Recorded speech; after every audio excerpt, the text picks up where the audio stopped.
Монгол улсын үндэсний урлагийн их театр үзүүлж байна. Бурайд монголчууд ахуй амьдрал ёс заншлаараа маш өвөрмөц онцлогтой ард түмэн юм аа.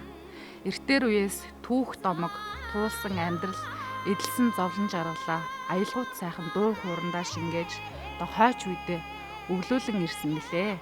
Ингээд бурайд дууны онцлог гэх юм бол хүний зүрх сэтгэлийн утсыг хүндсэн утга уянгын маш сайхан дуунууд байдгаас гадна бусад үндэстэй ясантай харьцуулахад одоо нэг онцлог нь тойрон бүжиж дуулдгаараа алдартай арт түмэн юм аа.